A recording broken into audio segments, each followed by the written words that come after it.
Sekarang lu menuntut balik. Lu aneh namanya. Aneh. Pengacara lu tuh bukannya pintar tapi aneh. Bukannya meredakan suasana, malah nambah masalah baru. Malah makin orang-orang ini makin kesel sama lu.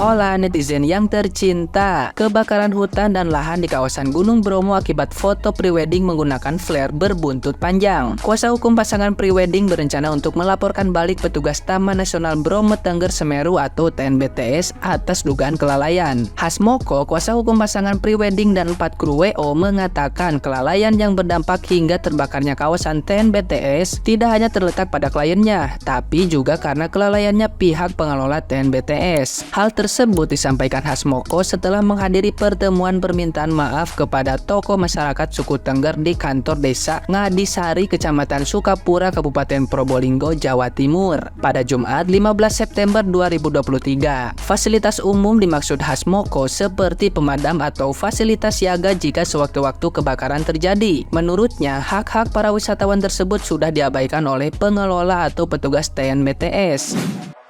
Kuasa hukum lainnya, Mustaji, mengatakan sehari setelah kejadian dia menerima kuasa dari tersangka. Hasil dari kajian dan penelusurannya, kesalahan mutlak tidak hanya dilakukan oleh kliennya saja, melainkan juga ada kesalahan dari pengelola wisata Gunung Bromo. Sehingga akibatnya, lanjut Mustaji, pengunjung bisa tidak tahu hal yang harus dilakukan dan hal larangan. Beda lagi jika sudah ada pengawalan, termasuk memeriksa barang bawaan yang dikhawatirkan menimbulkan risiko dan harus menyesuaikan juga dengan situasinya. Menurutnya, saat awal kejadian dia juga sempat mengecek di sekitar pintu masuk Gunung Bromo. Memang tidak ditemukan adanya papan imbauan kepada pengunjung. Nah, gimana nih menurut netizen yang terhormat? Silahkan berkomentar ya. Kasus Bromo menemui babak baru. Setelah kebakaran berhasil dipadamkan oleh air hujan dari semesta, sekarang gantian. Kuasa hukum dari klien prewed ini memantik api lagi dengan mengeluarkan statement bahwa petugas TNBTS tidak memberi pelayanan dan pengawasan yang baik sehingga terjadi kebakaran. Emosi nggak lo? Ya, saya ngerti. Salah satu tugas dari kuasa hukum itu emang ngebela klien biar hukumannya nggak berat-berat amat. Cuman gini loh Pak, klien Anda ini kan udah dewasa ya, udah mau nikah lagi. Salah satu faktor paling penting dalam membangun hubungan, apalagi rumah tangga, adalah kesadaran. Nah, udah tahu ini musim kemarau. Bikin konsep prewed bawa flare. Milih lokasi di tempat yang mudah kebakar. Begitu terjadi kebakaran, nyalain petugas karena nggak ngawasi. Ini nanti ya, kalau misalnya rumah tangga klien Anda terjadi konflik, jangan-jangan nyalain penghulunya, KUA-nya, tetangganya, karena nggak diawasi. Gitu. Gini ya teman-teman, manusia itu sebenarnya punya 3 lapis kesadaran. Yang pertama, sadar karena nggak tidur. Yang kedua, sadar secara utuh terhadap dirinya sendiri, atau disebutnya mindfulness, yang biasanya dilatih dengan meditasi, perenungan, atau kontemplasi. Yang ketiga, kesadaran kosmik atau cosmic consciousness. Sadar bahwa kita ini terhubung dengan alam semesta. Di titik ini, seseorang akan bisa merasakan vibrasi dari sekitar untuk menuju keseimbangan dan keteraturan dalam hidupnya. Beberapa riset juga bilang bahwa kita ini, manusia, bukan hanya sebagai pengamat kosmos, tapi juga terlibat dalam perubahan-perubahan yang terjadi di alam semesta. Kemarin, hari ini, dan yang akan datang. Selebihnya kalian bisa baca buku ini, bagus banget.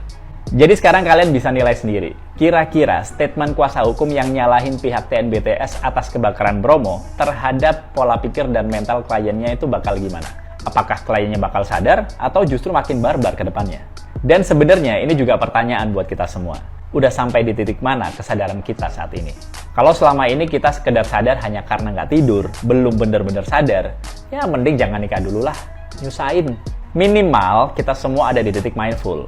Dan kalau kalian pengen belajar mindfulness, ikut healing trip aja. Sambil jalan-jalan bareng saya ke Bali bulan depan. Gimana?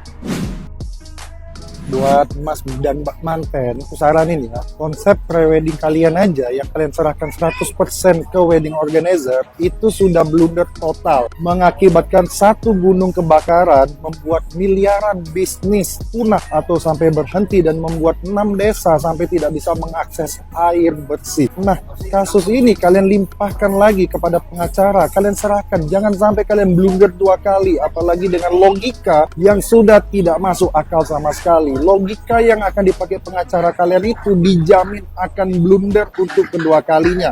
Logikanya kira-kira begini, kalian membawa flare ke bioskop, kalian nonton tuh di bioskop, terus kalian hidupin flare, terus flare-nya itu meledak, terbakarlah bioskop, terus kalian nyalahin petugasnya bahwa petugasnya nggak ngasih tahu, nggak ngecek barang bawaan kalian. Logikanya seperti itu. Jadi please, kalian jangan sampai blunder kedua kali, karena yang pertama ini aja sanksi sosialnya itu udah luar biasa. Kalau sampai yang kedua nggak kebayang, itu sanksi sosialnya bisa lebih dahsyat lagi. Jadi kalian bayangin, jangan sampai nanti kalau pernikahannya tetap dijalankan, orang yang tadinya menghadiri pernikahan itu memberikan doa, tapi tamu yang datang akan mencibir kalian dan mungkin mencaci maki kalian dalam hati. Itu ya, kalau dari aku, Bawang Wedding gak saranin sama sekali. Mending kalian stop. Apalagi pengacara itu. Namanya pengacara pasti mau bikin kasus itu semakin besar agar dia bisa lebih terangkat namanya dan semakin terkenal. Dia nggak peduli tuh mau kalah atau menang. Ya, jadi lebih baik kalian stop kasusnya.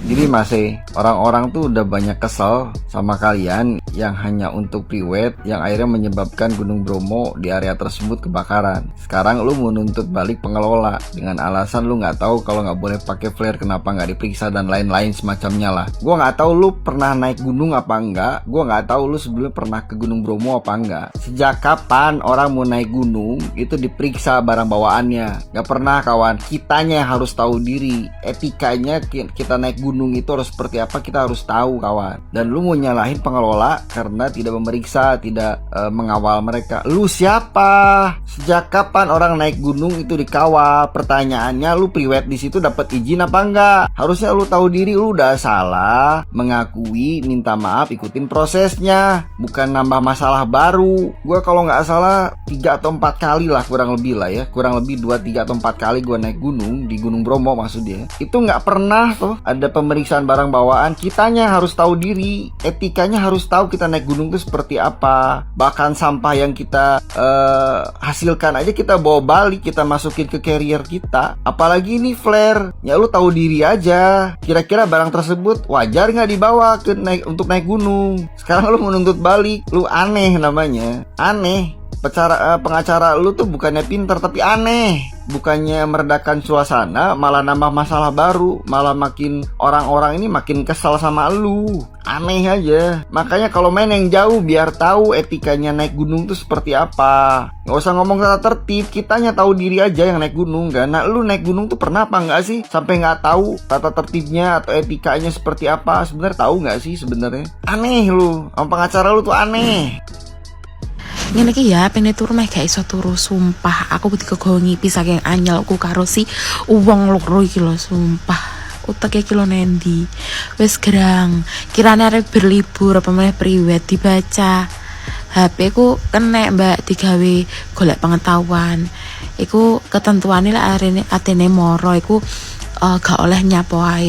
Ora kudu maca, kudune lek atene foto kuwi disawang kiwa tengene iku ana godhong garing. Engko kirane disumeti ngono iku iso kobong apa enggak. Lagian lek cara misal sampean mlebu ngomong takon, "Pak, saya boleh tidak bawa flare untuk saya gunakan sebagai properti priwet no." Gak kira kowe diolehi. Saiki kok giliran ngono ae dadak ngoleh-ngolehne petugas. Astaga. Wong iku lho kari jawab minta maaf ae lho ya wis cukup. Ya sebenarnya ya gak cukup, dikatakan cukup ya gak cukup. Ya kiraan lah gak tedas karo hukum pidana ya ben di hukum alam lah sekarang ini ben yang disamplok mulai kat tuwek go pikiran.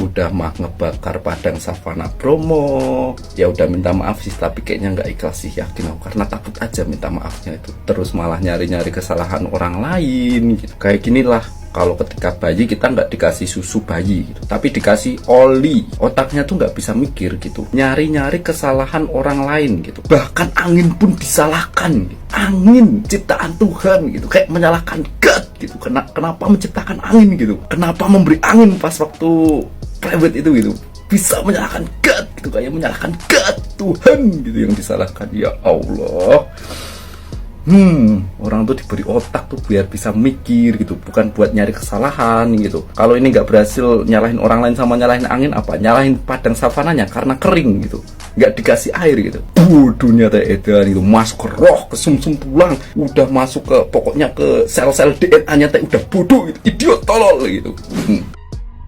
Sudahlah, kan sudah minta maaf. Ya udah, diam aja gitu, nggak usah nambah-nambahin masalah lagi. Lagian kok bisa-bisanya nih milih kuasa hukum yang kayak gini? Aneh banget. Kalau lu punya logika, gini aja deh. Nanti gue hidupin tuh petasan di rumah lu sampai rumah lu terbakar. Awas aja lu nuntut ya. Soalnya kan di rumah lu nggak ada tulisan peraturan tidak boleh menyatakan petasan di rumah. Inilah contoh kalau makan tuh cuma jadi tai.